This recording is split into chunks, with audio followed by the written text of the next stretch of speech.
Cosa accade quando un pensiero viene ripetuto con forza e convinzione fino a diventare realtà? Neville Goddard ci ha indicato una via potente: assumere come già reale ciò che desideriamo, fino a farlo fiorire nel mondo. Ma che cos'è davvero un'assunzione? E che relazione ha con le forme pensiero, le egregore e l'occulta creazione collettiva? Esploriamo le meraviglie e i pericoli del pensiero creatore per distinguere ciò che illumina da ciò che avvolge. Restate con me.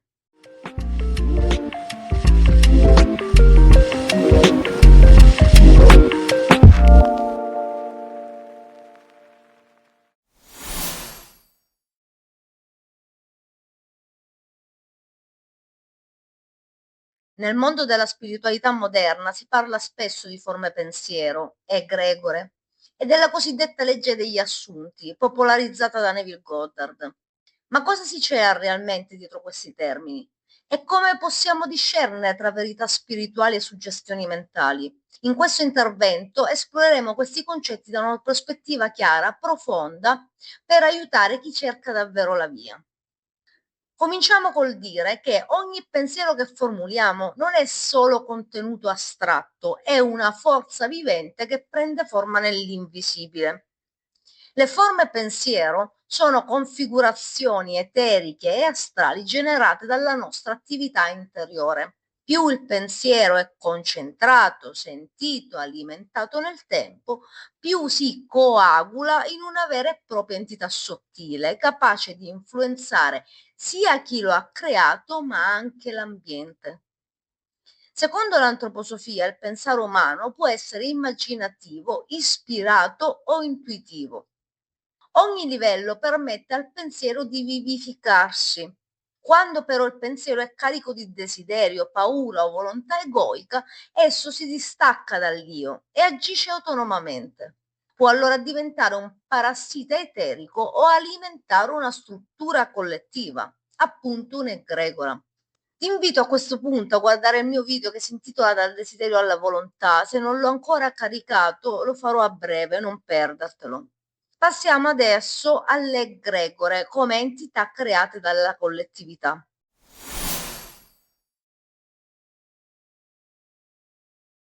Un'egregora è una forma pensiero collettiva, spesso alimentata da un gruppo, una comunità o una cultura.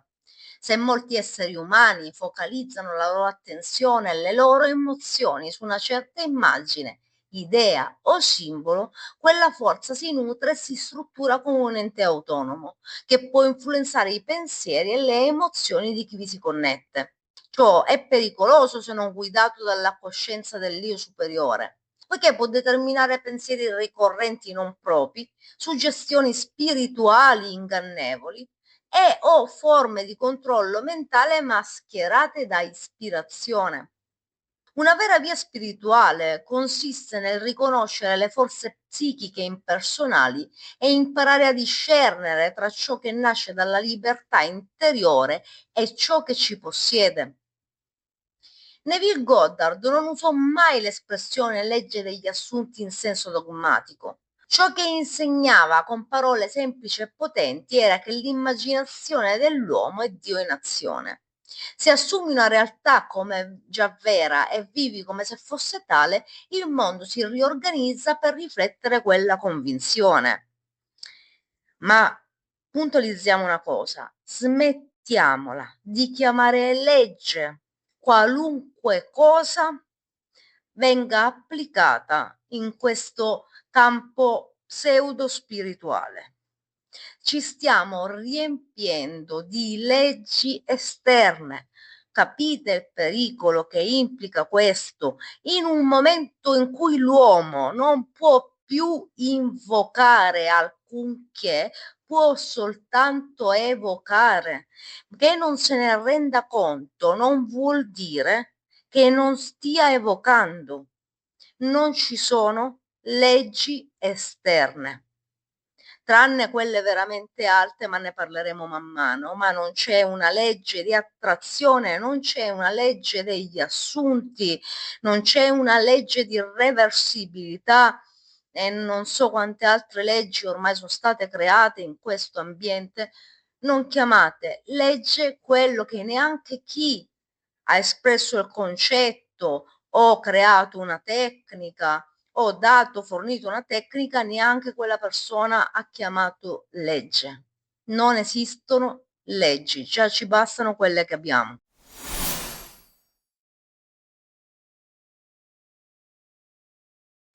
Negli assunti non si tratta di immaginare e basta, ma di entrare in uno stato dell'essere in cui l'anima vive ciò che desidera come già compiuto.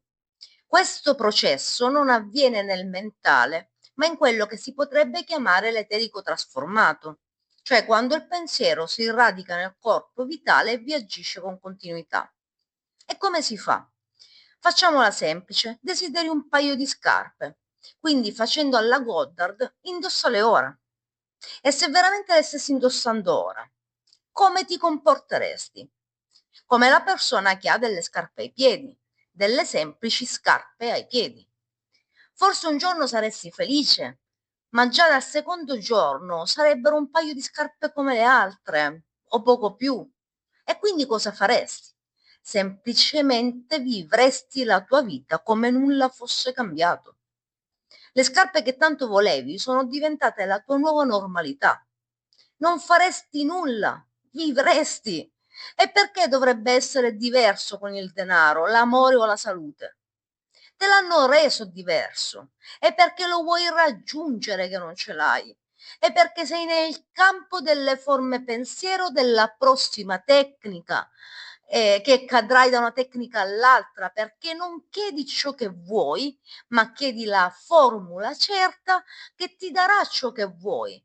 Ma dato che la certezza di ottenere ciò che vuoi è già in te, non potrai trovarla nella prossima tecnica né in quella dopo.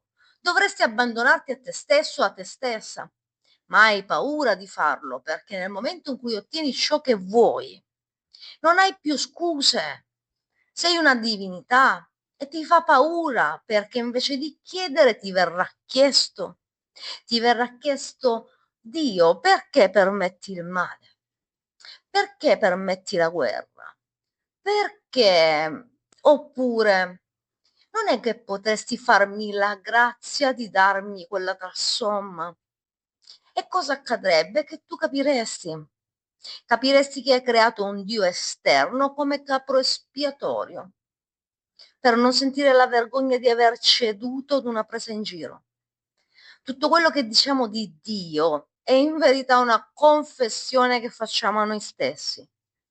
Gli altri sono i nostri specchi, davvero. Chi ha montato tutta questa storia al momento si starà scompisciando dalle risate, o magari è talmente assorto da crederci lui stesso.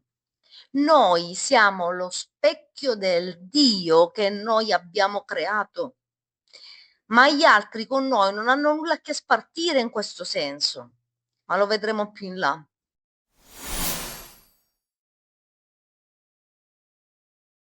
Steiner affermava che l'uomo, sviluppando pensieri viventi, può fecondare l'eterico e creare realtà nuove, ma ciò può avvenire solo quando l'io è sveglio, cosciente e non in stato di sogno o suggestione. La differenza fondamentale con l'approccio moderno della virgolettata legge di attrazione è questa. Non basta desiderare o assumere, serve che il pensiero diventi morale, libero, interiormente attivo, svincolato da egregore, cioè pensieri di gruppo e pulsioni dell'inconscio. Parafrasando Steiner, un pensiero vivente, puro, sostenuto con devozione, è più potente di mille affermazioni emotive, anche perché, e lo vedremo nel proseguire di questo corso, le emozioni ed i sentimenti non sono reali, sono loro a non essere reali.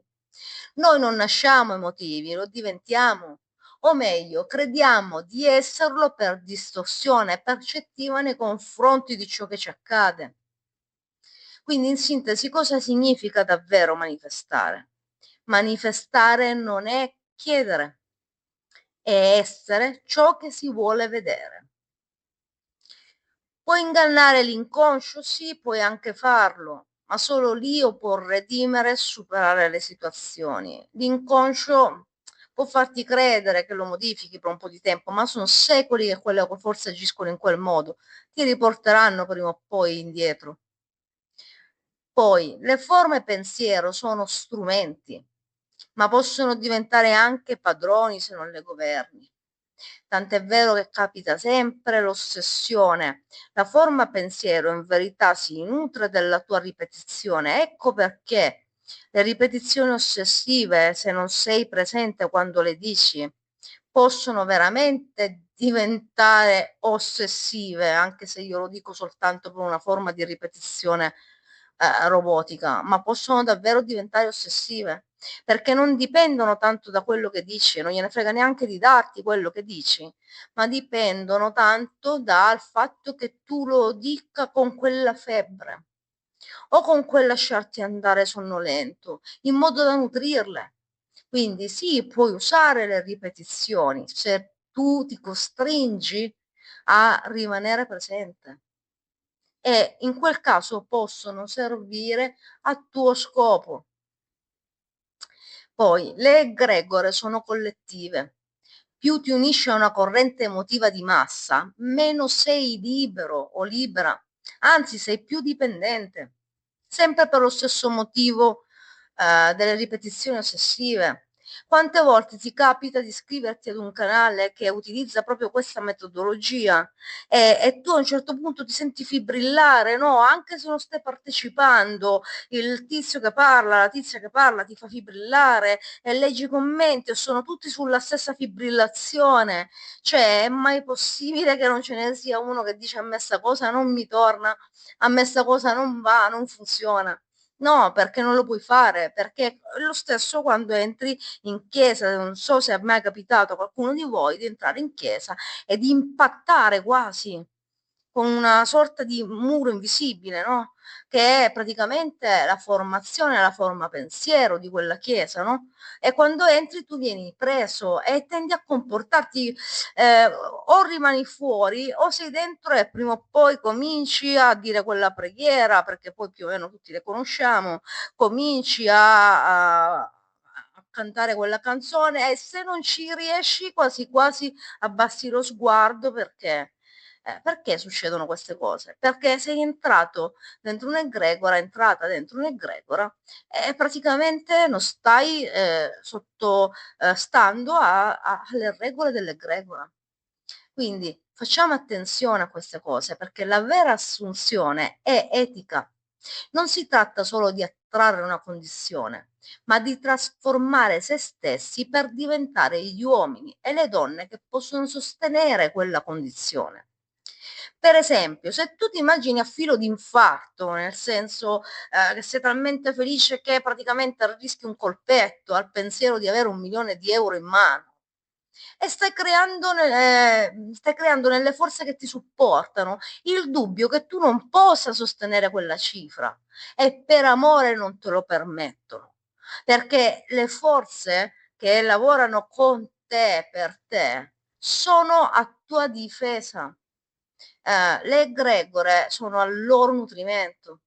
Quindi sappiamola utilizzare questa assunzione perché è vera, ma va saputa prendere perché di cose strane a Goddard che non erano realmente spirituali, ma lui al periodo li ha prese come degli eventi spirituali venuti dall'alto, gliene sono successe.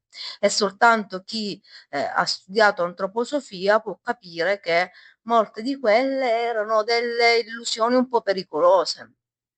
Nonostante che a me piaccia molto come personalità e come scrittore, purtroppo queste cose vanno dette.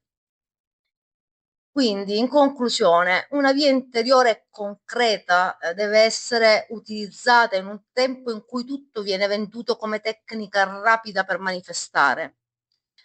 Dobbiamo trovare un cammino è quasi opposto perché coltivare l'essere, non solo ottenere risultati. Devi avere una cosa, come dice l'antroposofia, scienza dello spirito. Le cose devono essere replicabili, devono creare in te la sicurezza del mondo dello spirito. Non deve essere una cosa che dice, "Toh, ma quante volte l'avrò ripetuto, quanto mi sarò fatto salire la febbre e quando dovrò rifarla e non funziona più." Deve essere una cosa veramente ripetibile, una cosa che parte dalla conoscenza delle capacità dell'uomo, che sono reali. Tutto questo è vero, l'uomo lo può fare, ma deve scoprire ognuno per sé i bottoni da andare a toccare affinché le cose funzionino nel modo giusto, quindi coltivare l'essere, non solo ottenere risultati, perché i risultati potrebbero svanire, l'essere è permanente, quindi persa una cosa la si rifà. Le forme pensiero, l'egregore, persino l'assunzione di Goddard, che come abbiamo visto è la creazione di una forma pensiero, diventano allora strumenti di liberazione se usati con coscienza e verità, la propria, non quella dipinta da qualcun altro. Non sei qui per creare realtà a caso, sei qui per manifestare l'io, per dare forma al logos in te, per redimere il mondo spirituale attraverso il pensiero cosciente. Alla prossima.